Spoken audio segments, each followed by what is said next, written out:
আমি দেখতে পাচ্ছি কিছু মানুষ ইদানিং উলট পালট কথা বলছে। এ কারণে আমি ইঙ্গিত দিলাম, এখনই যদি আপনি এরকম কিছু বলেন, কিছুদিন পরে বলতে পারেন না। গতকালকে এক নেতা এইটা জানিয়েছে যে 15 বছর তো কোরআনের অনুষ্ঠানে অনুমতি লাগতো, আমরা যদি আসতে পারি অনুমতি দেব না। তা আপনি এ কথা বলবেন আমরা জানি, তো কিছুদিন পরে বলতে পারলেন না, আগেই বলে দিলে মানুষ তো সব চিনি ফেলবে। এই জন্যে আমার মনে হয় আপনি ভুল করে ফেলেছেন। আপনি আস্তাগফিরুল্লাহ বা তওবা করে নেবেন, থুক্কু এরকম কিছু দিয়ে অন্তত ফিরে আসবেন যে না, এটা এখন আমি বলবো না, কিছুদিন পরে বলবো।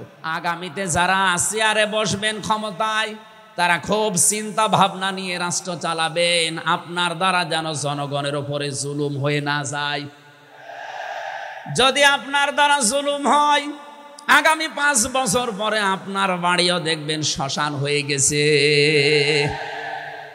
মানুষকে আল্লাহ সম্মান দিয়েছেন, সেই মানুষের উপরে যারা জুলুম করে তারা আল্লাহর কেসের আসামি। পুলিশের কাজে বাধা দেন, পুলিশ বাদী মামলা হবে। আর যারা মানুষ হয়ে মানুষের উপরে জুলুম করে তারা আল্লাহবাদী মামলার আসামি। আল্লাহ কিন্তু ইয়াজলিমুন আল মুসলিমুনা দেননি, যে মুসলমানদের উপরে যারা জুলুম করে ইয়াজলিমুন আর নাস দিয়েছেন। বলেন তো হিন্দু কি মানুষ না? আরো আসতে বলেন। এই যে বাইরের দেশের যে সমস্ত আন্তর্জাতিক রিপোর্টগুলো আছে, ভয়েস অফ আমেরিকা এবং মাইক্রোসফট, সব খ্রিস্টানরা ইহুদিরা এরা চালায়। এরা রিপোর্ট দিচ্ছে সারা বিশ্বের 257টা দেশের ভেতরে সবচাইতে নিরাপদে সাম্প্রদায়িক সম্প্রীতি নিয়ে বাস করছে বাংলাদেশের মানুষ। অথচ এই 54 বছর মিথ্যাচার করে বিশ্বের মোড়লদের কাছে আমাদেরকে অনেকেই কালার করার চেষ্টা করেছে। তারা এতদিন মানুষকে শুনিয়েছে বাংলাদেশে সংখ্যালঘু নির্যাতন হয়, এটা তাহা মিথ্যা কথা। যারা এটা ছড়িয়েছেন সারা বিশ্ব তাদেরকে এখন ধিক্কার দিচ্ছে, ঘৃণা জানাচ্ছে। তারা বলছে এই বাংলাদেশ নিয়ে যারা মিথ্যাচার করছে ওদের জন্মটাই মিথ্যার উপরে। আপনি মাইক্রোসফট দেখেন, তারা রিপোর্ট দিয়েছে সারা বিশ্বের সবচাইতে বেশি মিথ্যা তথ্য ছড়ানো হয় ভারতে। আমি নাম নিতে চাইছিলাম না, বেরিয়ে গেছে। ওদের নাম আমার নিতে মনে বলে না। আমি ঘৃণা করি ওদের উগ্রপন্থী কিছু মানুষকে। হিন্দু ভাইরা আমাদের শত্রু না, কিছু উগ্র আছে যারা জঙ্গি, ওরা এই নামটা মুসলমানদেরকে দিয়েছে, অথচ সবচাইতে বড় জঙ্গি এই উগ্র হিন্দুরা। এদের কারণে আজ হিন্দু সমাজেরও বদনাম হয়ে যাচ্ছে। পরিষ্কার কথা শোনেন বাংলার মানুষেরা, একটা মুসলমানকে যদি আঘাত করেন একটা গুনাহ হবে, কোন অমুসলিমের গায়ে হিন্দুর গায়ে যদি আঘাত করেন ডবল গুনাহ হবে। একটা জুলুমের গুনাহ আর একটা আমানতের খেয়ানত করার গুনাহ। তারা আমাদের কাছে আমানত না, কথা বলেন না কেন? অথচ 15.5 বছরে আমরা আমানতের অনেক খেয়ানত করে ফেলেছি। আগামীতে এই খেয়ানত হবে না ইনশাআল্লাহ। বিশ্ব ইসলামী আন্দোলনের সর্বজন শ্রদ্ধাভাজন নেতৃত্বে যিনি আছেন, আপনাদের সিলেট বিভাগের কৃতি সন্তান, উনি অলরেডি জানিয়ে দিয়েছেন এদেশে যদি ইসলাম আসে সবচাইতে বেশি নিরাপদে থাকবে অমুসলিমরা। এই জন্যে গাইবান্ধায় দেখলাম একটা অনুষ্ঠানে, তার আগে একজন হিন্দু পুরোহিত ঠাকুর বক্তব্য দিচ্ছিল যে এই দেশে আগস্টের 5 তারিখের পর থেকে সবচাইতে বেশি নিরাপদে আছি আমরা অন্য ধর্মের লোকেরা। আমরা একথা বিশ্বাস করি, যদি দেশে ইসলাম আসে সবচাইতে বেশি নিরাপদে থাকতে পারবো আমরা। এই জন্য তারাও মনে প্রাণে ইসলাম এদেশে কায়েম হোক এটা চাচ্ছে। বলেন আলহামদুলিল্লাহ। এই জন্য হিন্দুরা আমাদের শত্রু না। আল্লাহ বলেন যারা মানুষ হয়ে মানুষের উপরে জুলুম করে, অত্যাচার করে, এরা আমি আল্লাহর মামলার আসামি। যারা বিশ্বজিৎকে হত্যা করেছেন তিনি আমার সাথে জেলখানায় 3 বছর ছিল, সে ফাঁসির মামলার আসামি। এখন 30 বছর তারা জেল খাটা লাগবে, যাবজ্জীবন জেল হয়ে গেছে।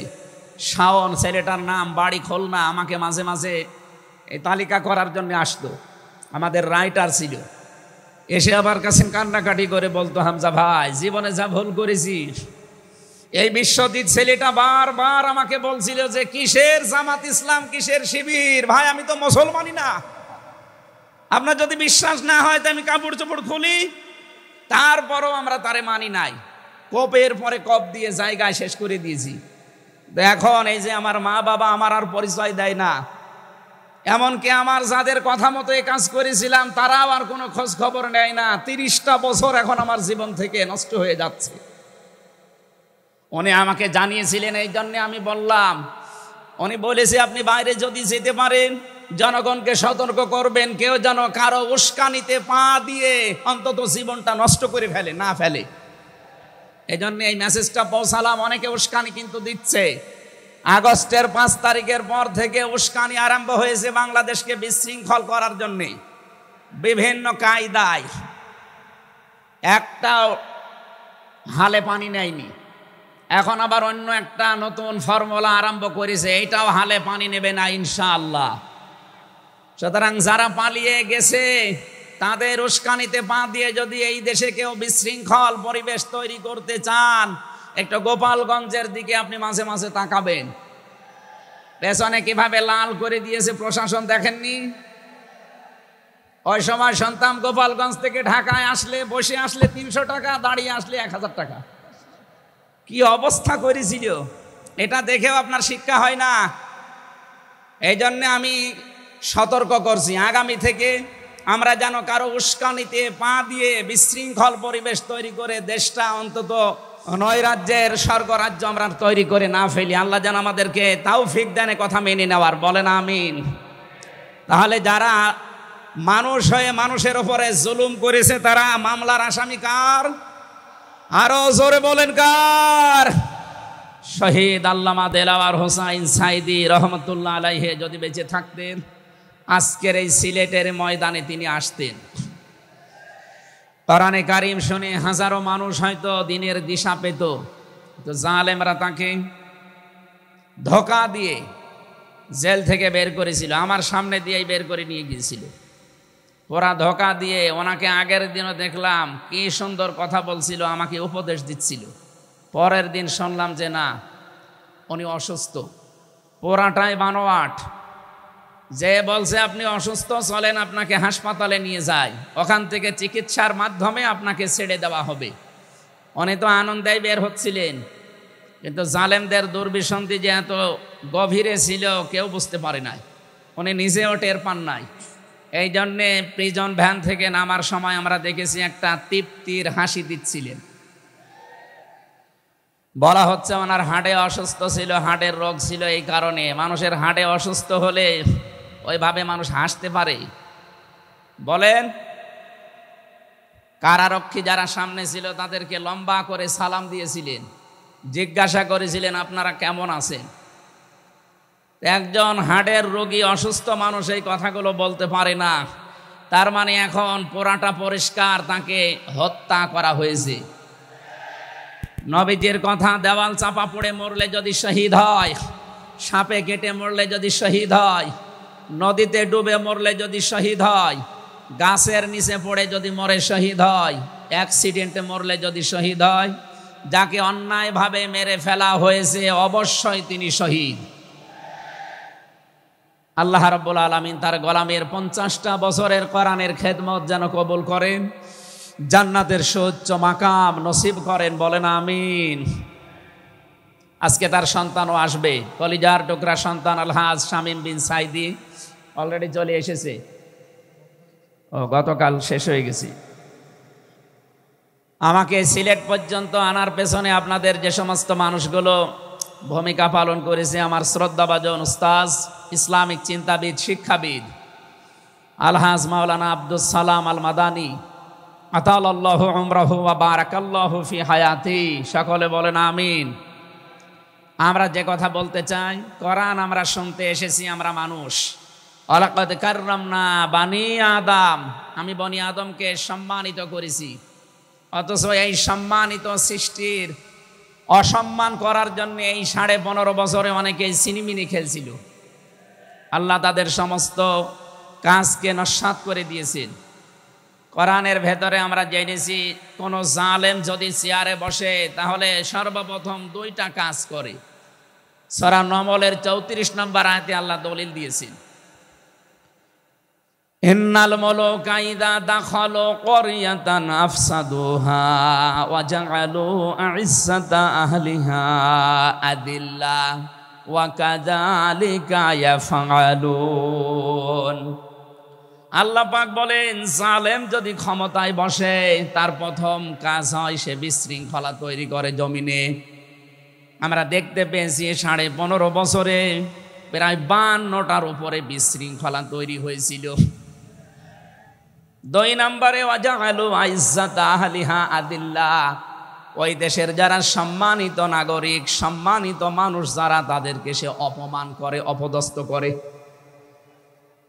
এই দেশের সবচেয়ে সম্মানিত মানুষ যারা আমরা দেখতে পেয়েছি তারা আলেম, অথচ এই বাতিলের টার্গেটই ছিল আলেমরা।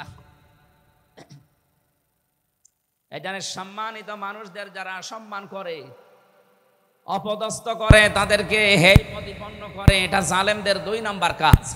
তার মানে কোরআনের এই আয়াত অনুযায়ী প্রতীয়মান হয় যারা ছিল এরা জালেম।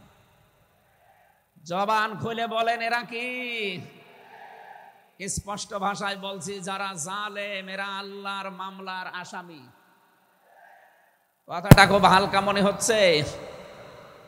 সূরা শূরা 25 নম্বর পারা 6 নম্বর পৃষ্ঠা 13 নম্বর লাইনের 42 নম্বর আয়াতে আছে, ইন্নামাস সাবিলু আলাল্লাযীনা ইয়াযলিমুনান নাস। আল্লাহ পাক বলেন, অবশ্যই আমি নিজে মামলা দায়ের করব তাদের বিরুদ্ধে যারা মানুষ হয়ে মানুষের উপরে জুলুম করে। আল্লাহ ইয়াজলিমুনাল মুসলিমুনা দেননি, ইয়াজলিমুনান নাস দিয়েছেন। ইয়াজলিমুন শব্দটা মোজারে, আরবি গ্রামার অনুযায়ী এটা বর্তমান, ভবিষ্যৎ, প্রেজেন্ট, ফিউচার, 2টা কাল নিয়ে শব্দ গঠন করা। তার মানে এখন যারা এ পৃথিবীতে মানুষ হয়ে মানুষের ওপরে জুলুম করছে, ভবিষ্যতেও যারা করবে, তাদের কিছু পরিণতির কথা আমরা কোরআনে জেনেছি। রব্বুল আলামিন জানিয়েছেন সূরা নমলের 52 নম্বর আয়াতে, ফাতিলকা বুয়ুতুহুম খাবিয়াতাম বিমা যালামু। হে নবী, একটু তাকান জালেমদের এই বাড়ির দিকে। এই সেই ঘরগুলো, জুলুম করার কারণে ঘর আমি আজ পরিত্যক্ত বানিয়ে দিয়েছি, জনশূন্য করে দিয়েছি, উজাড় গৃহ বানিয়ে দিয়েছি। সিলেটবাসী, আয়াতটা যে কত বাস্তব, যদিও এটা লূত নবী আলাইহিস সালামের উম্মতদেরকে ইশারা দিয়ে আল্লাহ নাজিল করেছিলেন। তা আমার আয়াতটা পড়ার পর, ব্যাখ্যা বিশ্লেষণ দেখার পরে মনে হচ্ছে 2024 সালের 5 আগস্টের বিকাল বেলা আল্লাহ আবার নাজিল করেছেন। আল্লাহ যেন তার কুদরতি আঙ্গুল দিয়ে দেখাচ্ছেন, এই সেই ঘরগুলো খাবিয়াতান, আমি জনশূন্য করে দিয়েছি, পরিত্যক্ত বানিয়ে দিয়েছি, বিমা যালামু, জালেমদের জুলুমের কারণে। এর বাস্তব প্রমাণ আমি কুষ্টিয়ায় হানিফ সাহেবের বাড়িটা দেখতে পেয়েছি। বিকাল 5টা বাজতে বাজতে মানুষ বাড়ি না ইট পর্যন্ত রাখে নাই, পায়খানার প্যান পর্যন্ত খুলে নিয়ে চলে গেছে। এতটুকু আল্লাহ শেষ করেননি, এর পরের শব্দ আমাদের জন্য। আল্লাহ তাআলা জানিয়েছেন বিমা যালামু, জালেমদের জুলুমের কারণে ওই জায়গা পর্যন্ত আল্লাহ অভিশপ্ত বানিয়ে দেয়। বাংলাদেশের 630টা থানা কম বেশি প্রায় জায়গায় আমার যাওয়া হয়ে গেছে। আমি দেখতে পেয়েছি জালেমদের কোনো চিহ্ন অন্তত এ দেশে আর নেই। ফাকতিয়া দাবিরুল কওমিল্লাযিনা যালামু, আল্লাহ বলেন জালেমদের শিকড় কাটা হয়ে গেছে। বৈষম্য বিরোধী ছাত্র আন্দোলনে যারা 9টা দফা দিয়েছিল, আমি কোরআনে কারিমের সাথে প্রায় 6টা দফা পেয়েছি।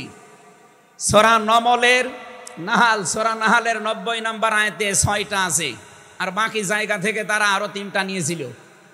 তারা প্রথম যেটা নিয়েছে ওই ওয়ান জাস্টিস, আমরা ন্যায় বিচার কায়েম করতে চাই, এটা আল্লাহ 1500 বছর আগে জানিয়েছেন। সুবহানাল্লাহ বলতে পারেন নাই? আমরাও তো চাই এদেশে ন্যায় বিচার কায়েম হোক, কথা বলেন ঠিক কিনা? আর কোরআনে কারিম ছাড়া ন্যায় বিচার কায়েম করা সম্ভব না। আমান আমিলা বিহি ওজেরা আমান হাকামা বিহি আদালা। যদি কেউ আমল করে কোরআনের, তাকে আল্লাহ পুরস্কার দেবে। কেউ যদি এই কোরআনের ন্যায়, কোরআনে কারিম কায়েম করতে পারে, তাহলে সে ন্যায় বিচার কায়েম করতে পারবে। সুতরাং এদেশে যারা শহীদ হয়ে গেলেন জীবন দিয়ে, তাদের যে উদ্দেশ্য, এ উদ্দেশ্য যেন সামনে সফল হয়, আমরা সবাই সেই চেষ্টায় থাকবো ইনশাআল্লাহ। সতর্ক করছি এ কারণে, 1628 জন মানুষ দায়িত্বে ছিলেন বাংলাদেশে, ডাইরেক্ট ইনডাইরেক্ট মিলে। এরা আমরা যতদূর দেখতে পেয়েছি, আমার জেল জীবনের 3টা বছর ফাঁসির কন্ডেম সেলের ভেতরে আমি দেখেছি বাস্তবতা। এই 1628 জন কম বেশি এরা জুলুমের সাথে জড়িত। কেউ সরাসরি জালেম, কেউ জালেমের দোসর। কথা বলুন, জালেমরা টার্গেট কার? আরো জোরে। এজন্য আপনারা আল্লাহর মামলার আসামি। বাদী যত বড় হয়, মামলা তত কঠিন হয়। আমাদের মামলা, আলেমদের মামলার বাদী সব ছিল সরকার, এই জন্য আলেমদের কোনো জামিন নেই। আমার মামলা 30 বারের উপরে উঠেছে, সিএমএম কোর্ট, জজ কোর্ট, হাইকোর্ট মিলে। জামিন হবে না, কারণ আমার নামের আগে আলেম আছে।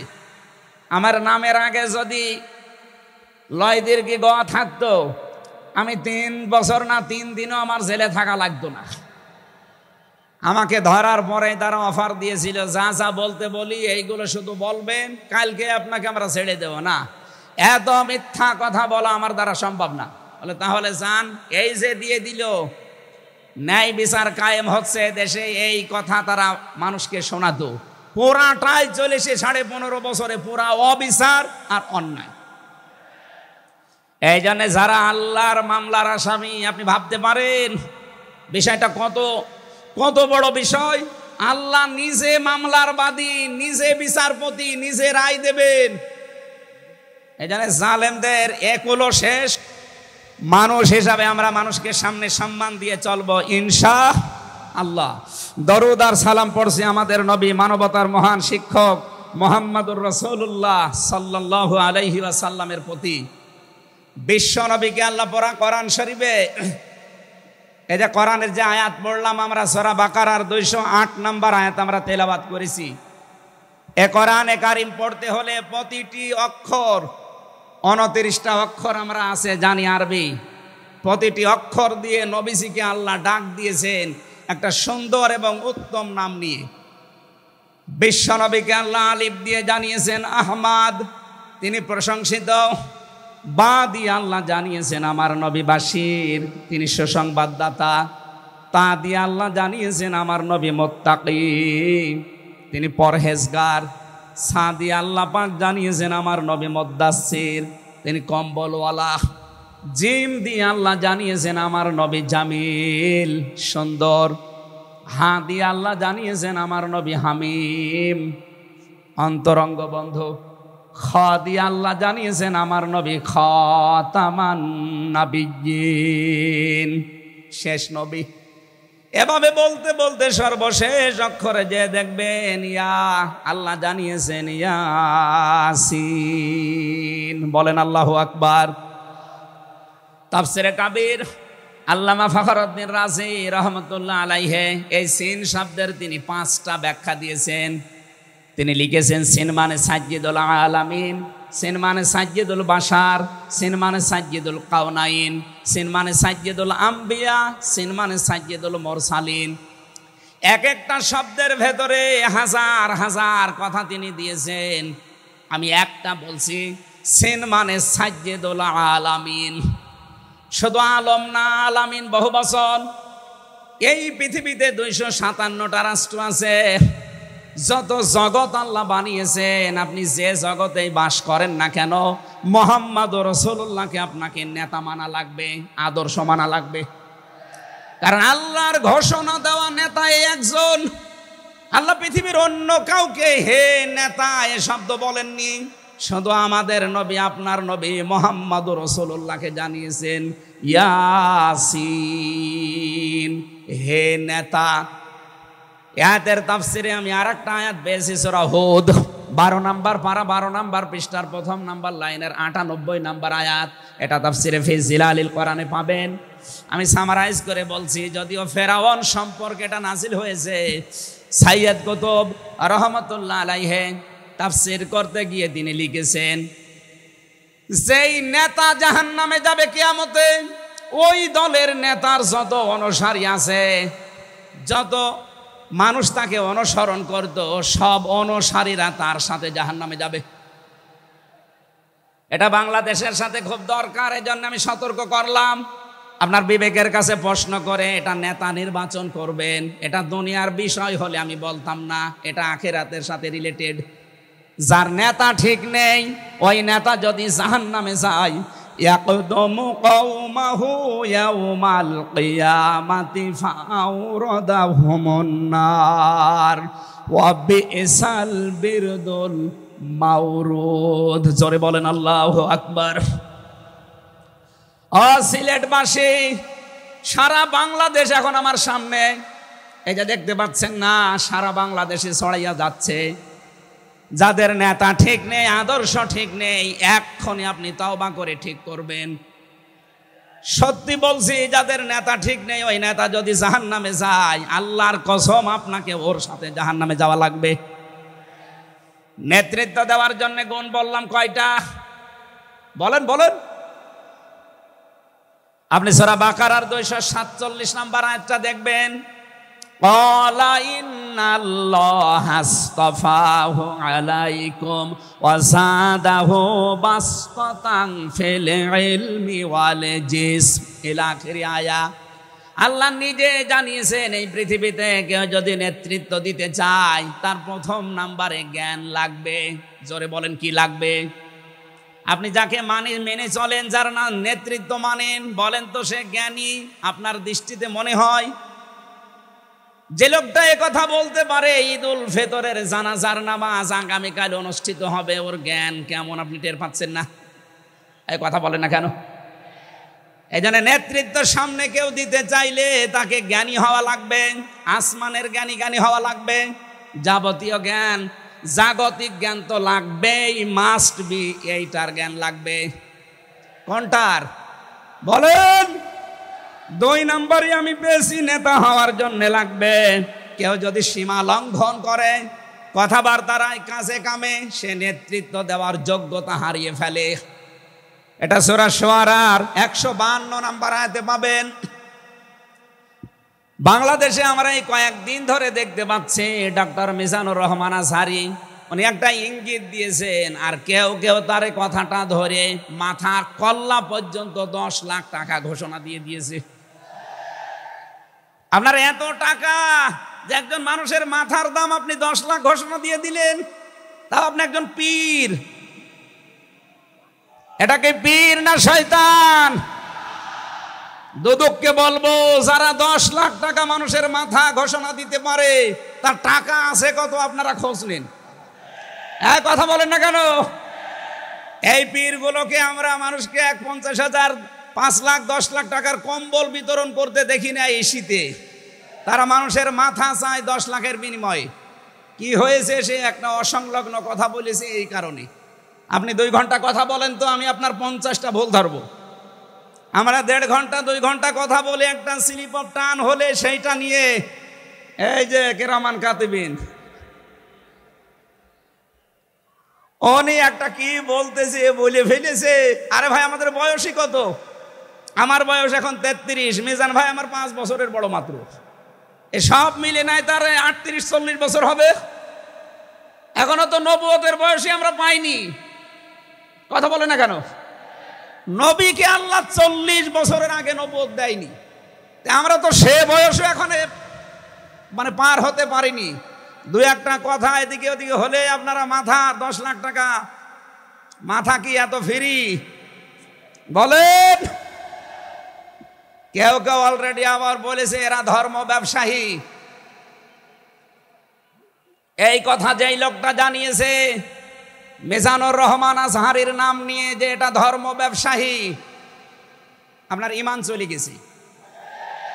কারণ মিজানুর রহমান আজহারির নামের আগে একজন আলেম লেখা আছে, আল উলামা ওয়ারাসাতুল আম্বিয়া, আলেমরা নবীর ওয়ারিস। এক কথা বলেন না কেন? অনেক বড় দায়িত্ব তার মাথার উপরে। নবী যে জানিয়েছেন আনা খাবাল খাতামান নাবিয়্যিন আলা নাবিয়্যা বাদি, আমি শেষ নবী, আমার পরে কোনো নবী নেই। এ কথার ভেতর একটা ইঙ্গিত আছে, নবী শেষ, তারপরে নবী নেই। অথচ আদম নবী থেকে শুরু করে হযরত ঈসা নবী পর্যন্ত আমরা দেখেছি এক নবী শেষ হওয়ার পরে আর এক নবীর উপরে এ দায়িত্ব এসে পড়তো। উম্মতের দায়িত্ব ভার নবীরা নিত, কিন্তু এখন তো নবী নেই। যেহেতু ওনার ঘোষণা আমার পরে আর কোনো নবী নেই, আমি শেষ নবী, এই হিসাবে নবীজি জানিয়েছেন আল উলামা ওয়ারাসাতুল আম্বিয়া, আমি থাকবো না কিন্তু আলেম থাকবে, এরাই আমার ওয়ারিস, এরাই আমার স্থলাভিষিক্ত। নবীর উপরে কথা বললে যেমন আমল আখলাক আল্লাহ নষ্ট করে দেয়, আলেমদের বিরুদ্ধে, আলেমদের উপরে কারো যদি কথা যায় তার পেছনের আল্লাহ সব নষ্ট করে দেবে। অহম লা ইয়াশউরুন, কখন যে নষ্ট হয়ে যাবে আপনি টেরও পাবেন না। এই জন্যে সীমা লঙ্ঘন করা যাবে না, কথা এবং আচরণে আপনারা সাবধান থাকবেন। যারা এই সীমা লঙ্ঘনগুলো করছেন, কাদের ইঙ্গিতে করছেন আমরা কিন্তু জানি। মাঝে মাঝে দাদারা এসে আপনাদের কান পড়া দিয়ে যায়, আর আপনারা তখন উল্টা পাল্টা কথা বলতে থাকেন। কেউ না জানলে দেশের আলেমরা কিন্তু আগেই টের পায়, কারণ এরা তাহাজ্জুদের নামাজের সেজদায় আমার আল্লাহর সাথে কথা বলে। কথা বলেন না কেন?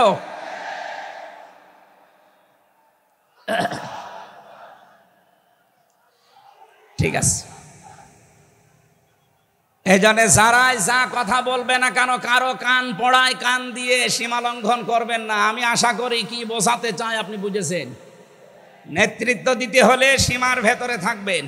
3 নম্বরে আমি পেয়েছি সূরা কাহফের 28 নম্বর আয়াতে যে গাফেল হওয়া যাবে না যারা নেতা হবে।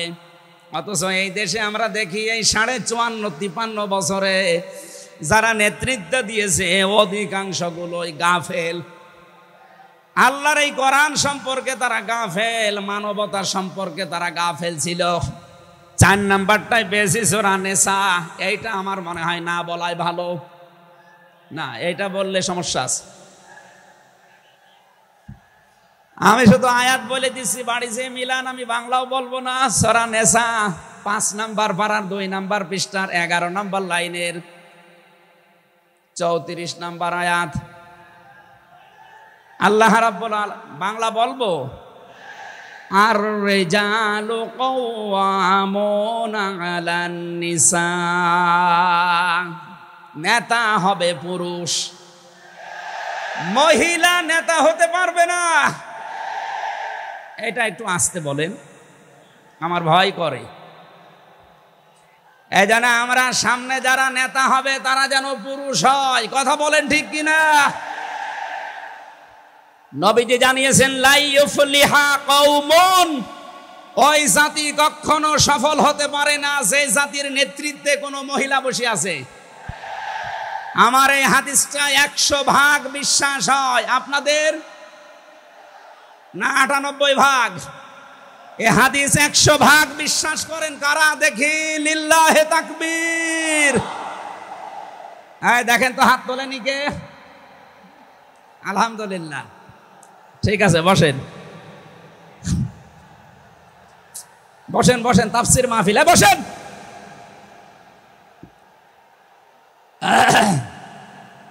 এটা যদি আমরা মেনে নিতে না পারি, এই 54 বছরে আমরা যেখানে ছিলাম আরো পেছিয়ে যাওয়া লাগবে।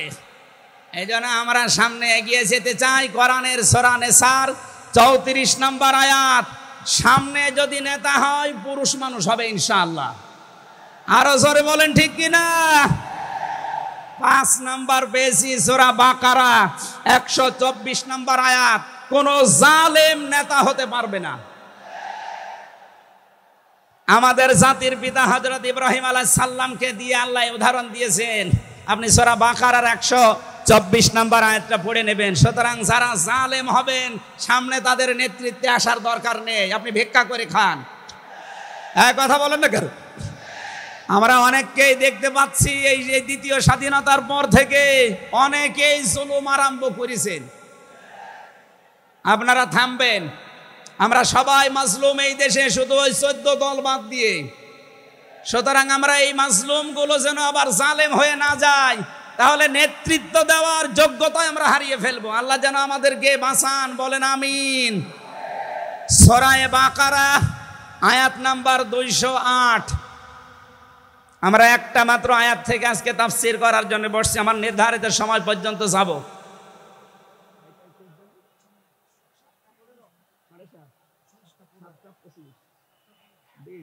ঠিক আছে, জবান খুলে দিয়ে আগে পড়ে না, আউযু বিল্লাহি মিনাশ শাইতানির রাজিম, বিসমিল্লাহির রহমানির রহিম, ইয়া আইয়ুহাল্লাযীনা আমানু দুখুলু ফিস সিলমি কাফা। এ পর্যন্ত থাক, যেহেতু ডক্টর মিজানুর রহমান আজহারি আর 20-25 মিনিট পরে চলে আসবে, এই জন্য আমরা এ পর্যন্ত থাক। 3 ভাগের 1 ভাগ আমরা পড়লাম।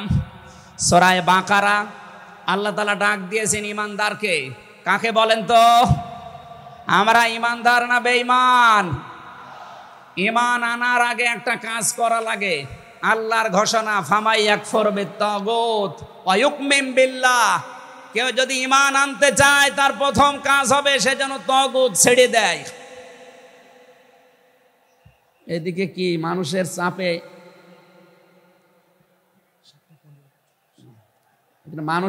এগুলো হচ্ছে নাকি? আপনারা একটু ধৈর্য ধরেন। আসলে এনাদের তো আর জায়গা নেই, আর কোথায় পাবে জায়গা?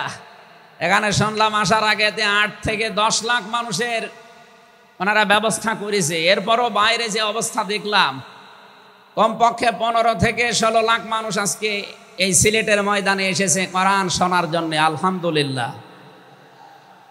সম্মানিত ভাইরা, আমরা যেটা বলতে চাচ্ছি, ঈমান আনার আগে আল্লাহর নির্দেশ যে তাগুত ছেড়ে দাও, তাহলে ফাকাদ ইসতামসাকা বিল উরওয়াতিল ওয়াসকা, এমন একটা মজবুত রশি ধারণ করতে পারবা, লাং ফিসামা লাহা, যা ছিঁড়ে যাবে না।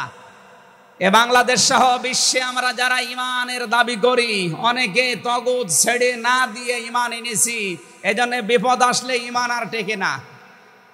পক্ষান্তরে যারা তাগুত ছেড়ে দিয়ে ঈমানের দাবি করতে পেরেছে, এই মানুষগুলোর ঈমানের যত পরীক্ষা হয় তাদের ঈমান তত মজবুত হয়। শহীদ আল্লামা দেলাওয়ার হোসেন সাঈদী তার 1 নম্বরে প্রমাণ। কথা বলেন না কেন? 13টা বছর জীবনে একটা ঘরে কাটিয়েছে, তারপরেও তিনি মাথা নত করেন নাই। কারণ তাগুত ছেড়ে দিয়ে ঈমান এনেছিলেন। তাগুত ছেড়ে না দিয়ে যদি ঈমান আনতেন, তিনি টিকে থাকতে পারতেন না। আমি বহু মানুষ জেলে দেখেছি, বহু আলেমকে দেখেছি, তারা টিকে থাকতে পারে না, আল্লাহকে পর্যন্ত দোষারোপ করে। ডক্টর শফিকুল ইসলাম মাসুদ দেলাওয়ার হোসেন শিবিরের সাবেক সভাপতি, নাম নিয়ে বলছি এই কারণে, এই মানুষগুলো ঈমান এনেছিল তাগুত ছেড়ে দিয়ে। দেলাওয়ার ভাইকে তার গরম করে লজ্জাস্থানে ঢুকিয়েছে, পুরুষাঙ্গ নষ্ট করে দিয়েছে। 57 দিন লোকটা রিমান্ডে ছিল, তারপরও টলাতে পারে না জালেমরা। কিন্তু যারা ঈমান এনেছে তাগুতের সাথে মিল মহাব্বত রেখে, আপনি তাকান, আগস্টের 5 তারিখের পরে তারা অনেকেই বেঈমান হয়ে গেছে। জাতীয় মসজিদের সাবেক ইমাম, কথা বলে না কেন? 5 তারিখের পরে পালিয়েছে, পৃথিবীর ইতিহাস পাল্টিয়ে দিয়েছে। জাতীয় মসজিদের ইমাম পালিয়ে যায়, এটা একটা লজ্জা না? এমপিরা নাই পালিয়ে গেল, তা আপনি কেন পালাবেন? কিছুদিন পরে জোর করে এসেছিল ইমামতি আবার করব, জনগণ জুতা দিয়ে পিটিয়েছে। পরের দিন স্ট্যাটাস দিয়েছে, জনগণ জুতা দিয়ে পিটিয়েছে, তাই কি আমার গায়ে লাগেনি। মানুষ কত নিচে নামতে পারে। তার বাবা তো একজন ভালো মানুষ ছিল, একজন আলেম ছিল, কি এসেছে আল্লাহ জানে। একটা জালেমাকে সে নাম দিয়েছে কওমি জননী। এই নামটা যেই দিন দেয় সেদিন জেলখানায় ওনার নামে বদদুয়া হয়েছে। মাওলানা মামুনুল হক সহ যত আলেম ছিল আমরা এক জায়গায়, ওনারা বলছিল যে করল কি? হেফাজত ইসলামের 13 সালে এতগুলো মানুষ হত্যাকারী, যার হাতে রক্ত লেগে আছে, আর সেই লোকটাকে নাম দিয়ে দিল কওমি জননী। আমাদের মাথা কাটা গেল। এরকম হাজারো আলেম, হাজারো পীর, হাজারো মুসলমানের দেশে ঈমান রাখতে পারে নাই, কারণ তগুতের সাথে সম্পর্ক রেখে ঈমানের দাবি করত। আল্লাহ বলেন ঈমান আনতে হলে আগে তগুত ছেড়ে দাও, এরপরে ঈমানের দাবি করো। উদখুলু ফিস সিলমি কাফা, ঈমানদার যারা তারা প্রবেশ করো পুরোপুরি ভাবে ইসলামে। এখানে সিলমন বা সালমন, সিনের উপরে জবর দিলে হয় সালমন মানে শান্তি, সিনের নিচে জের দিলে হয় সিলমন মানে ইসলাম। আল্লাহ রাব্বুল আলামিন ঈমানদারকে ডাক দিয়ে জানিয়েছে তোমরা প্রবেশ করো, যেহেতু সিলমনটা আছে এই জন্য ইসলাম নেওয়া লাগবে। আমি যতগুলো তাফসীর বিশ্ববিদ্যালয়ে থাকাকালীন মিলিয়েছিলাম এই সিলমন দিয়ে। আমি ভার্সিটিতে থাকাকালীন প্রায় 42টার উপরে এক জায়গায় মিলিয়েছি, যে দেখি সবাই কি বলে। প্রত্যেক মুফাসসির এখানে শান্তি না, এখানে নিয়েছেন তারা ইসলাম অর্থে তোমরা পুরাপুরি ইসলামে প্রবেশ করো। এখন আমরা যদি প্রশ্ন করি পুরাপুরি ইসলামে প্রবেশ করার অর্থ কি, কোরআন শরীফ থেকে আমরা ব্যাখ্যা বিশ্লেষণ দিয়েছি যে 5টা বিষয় যখন দেখবেন আপনার ভেতরে আছে তখন বুঝবেন আমি পুরাপুরি ইসলামে প্রবেশ করেছি। জোরে বলেন সুবহানাল্লাহ। আমি তাফসীর থেকে যে নোটগুলো নিয়ে এসেছি তার 1 নম্বরে আপনি যখন দেখবেন যে আপনি আত্মসমর্পণ করে ফেলেছেন, 2 নম্বরে আপনার ভেতরে ইখলাস তৈরি হয়েছে, 3 নম্বরে আপনার বিশুদ্ধ আকীদা তৈরি হয়ে গেছে, 4 নম্বরে আপনার চরিত্র উন্নত হয়েছে, 5 নম্বরে আপনার লেনদেনের স্বচ্ছতা এসেছে। এই 5টা কাজ যখন আপনি দেখবেন তখন মনে করবেন যে আমি ইসলামে পরিপূর্ণ প্রবেশ করেছি। এখন বলেন তো আপনার কি এই 5টা কাজ পরিপূর্ণ হচ্ছে? আত্মসমর্পণ 1 নম্বরে আপনাকে করা লাগবে আমার আল্লাহর সামনে। কার সামনে? এটা দেখিয়েছেন আমাদের জাতির পিতা হযরত ইব্রাহিম।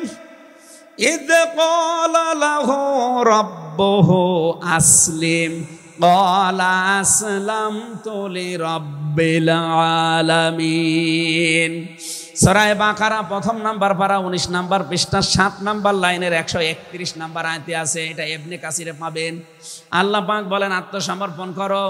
উনি গাছের মাথায় বসে কোড়াল দিয়ে কাঠ কাটছিলেন, ডাক দিয়ে বলে মাবুদ এখানে বসে আত্মসমর্পণ করব কি করে? আল্লাহ পাক বলেন আত্মসমর্পণ এখানে খতনা করে আত্মসমর্পণ করো। গাছের মাথায় তিনি কোড়াল দিয়ে খাতনা করে বললেন আমি মহাবিশ্বের প্রতিপালকের কাছে আত্মসমর্পণ করলাম, স্যালেন্ডার করলাম।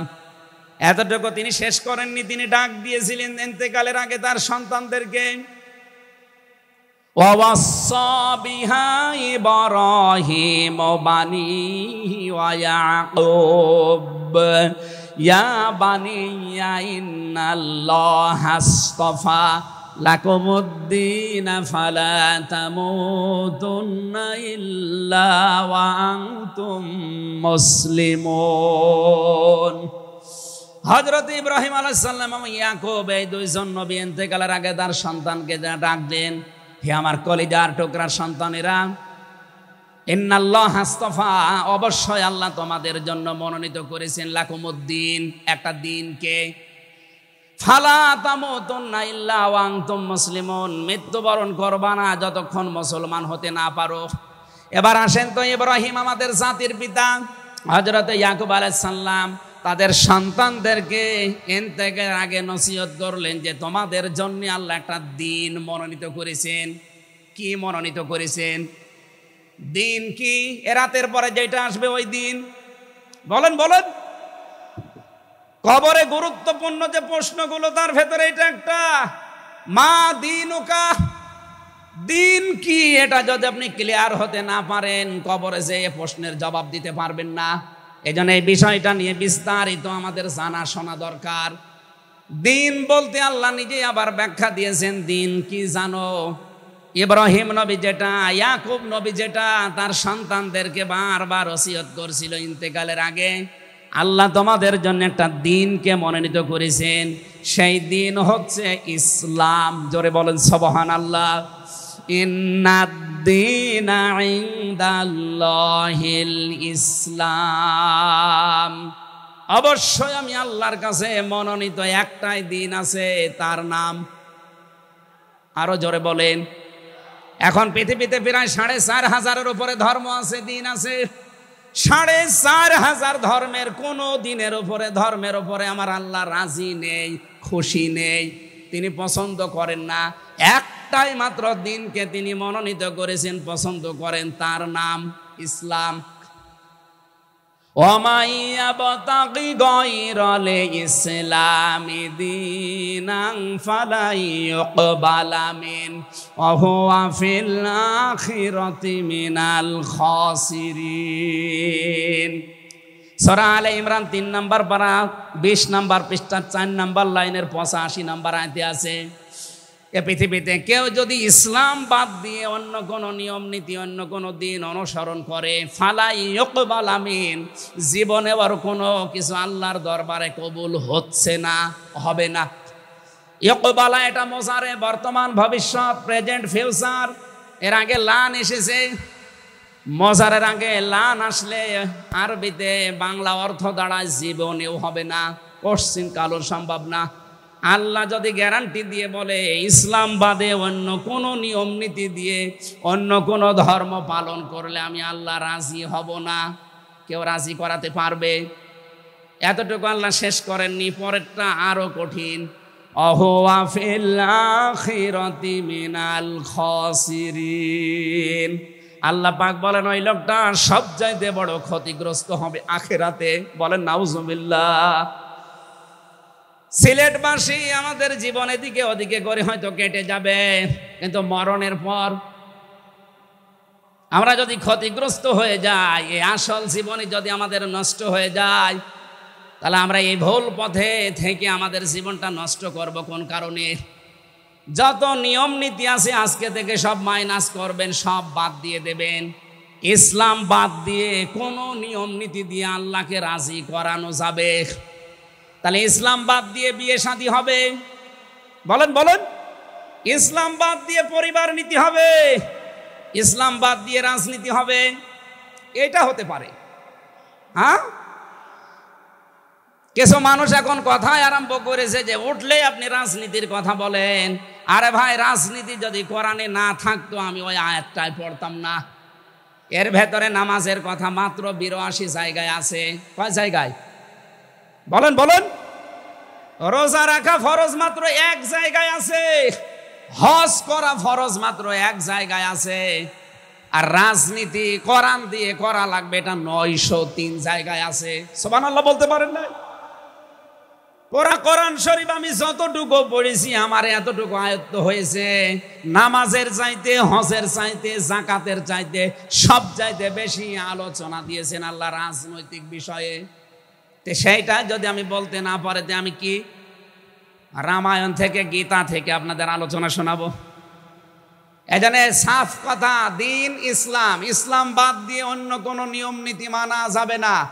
আমি সেদিন যশোরে এক কলেজের অধ্যাপককে, বিসিএস ক্যাডার উনি, ওনাকে বলেছিলাম আপনাকে জোর করি না স্যার, আপনি শুধু আমার ধর্মীয় গ্রন্থ এই কোরআনে কারিম একটু বুঝে বুঝে পড়েন। 3 মাস সময় দিলাম আপনাকে। 3 মাস পরে, যেহেতু জ্ঞানী মানুষ, 3 মাসের পরে দেখি মুসলমান হয়ে গেছে।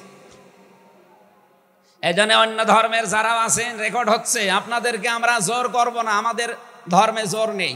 লা ইকরাহা ফিদ্দিন, আমাদের ধর্মে জোর আছে, জবরদস্তি নেই, জোর নেই। এই জন্যেই তো 850 বছর এই এলাকা মুসলমানরা শাসন করেছে, একটাও মন্দির ভাঙে নাই। অথচ আমরা আমাদের প্রতিবেশী রাষ্ট্রে দেখতে পাচ্ছি এরা অনেকগুলো মসজিদ অলরেডি ভেঙে দিয়েছে, ধোয়া ধোয়া তুলে। ওরা বলছে 500 বছর আগে এখানে নাকি মন্দির ছিল। বিশ্বের মানুষেরা দেখি মাটির নিচে তেল পায়, গ্যাস পায়, আরে শয়তানরা শুধু মাটির নিচে মন্দির পায়। আপনাদের পূর্বপুরুষেরা আল্লাহর ঘর ভাঙতে এসে কাঁচ ফিম মাকুল হয়ে গেছে। আমরা দেখতে পাচ্ছি আগামীতে আল্লাহর ঘর, মসজিদগুলো ভেঙে দেওয়ার কারণে আল্লাহ নেবে, কাঁচ ফিম মাকুল আপনাদেরও বানিয়ে দেবে ইনশাআল্লাহ। এজন্য প্রতিবেশী হিসাবে সতর্ক করলাম, যদি ভালো লাগে মেনে নিন, ভালো না লাগলে নিজের পায়ে নিজে কোড়াল লাগান। আমার কথার অর্থ বোঝেননি? সুতরাং পৃথিবীতে দিন ইসলাম বাদ দিয়ে কোনো ধর্ম, সব মানুষের বানানো তৈরি করা, অন্য ধর্মের মানুষদেরকে আমরা চ্যালেঞ্জ করছি, আহ্বান জানাচ্ছি, আমাদের এইটা পড়েন, লা ইকরাহা ফিদ্দিন লা রাইবা ফি যালিকাল কিতাবু লা রাইবা ফি। কোনো সন্দেহ নেই, সন্দেহের অবকাশ পর্যন্ত নেই। এখানে আসেন, যদি মনটা আপনার ভালো থাকে, টনি বেলারের শালিকা লরেন বুথকে যেভাবে হেদায়েত দিয়েছে আপনাকেও দিতে পারবে ইনশাআল্লাহ। সেই আহ্বান রেখে এখনো যেহেতু 4টা অর্থ ছিল, আপনি যে ইসলামে প্রবেশ করেছেন তার দ্বিতীয় অর্থ আপনি দেখবেন যে আপনার ভেতরে ইখলাস আছে কিনা, আপনি কি লোক দেখানো কাজ করেন না আল্লাহর জন্য করেন, এইটা দেখবেন। 3 নম্বরে আপনার আকীদা শুদ্ধ আছে কিনা। আজ এই দেশের একটা মাসলুম সংগঠনের উপরে একটা তহমত দেওয়া হয় যে এদের আকীদা ঠিক নেই। আপনার আকীদা কত ভালো, আমি নিচে নামলাম না। 4 নম্বরে উন্নত চরিত্রের অধিকারী হওয়া লাগবে, আর এটা নিতে হবে মুহাম্মদ রাসূলুল্লাহর কাছ থেকে। 5 নম্বরে আমাদের লেনদেন স্বচ্ছ হওয়া লাগবে।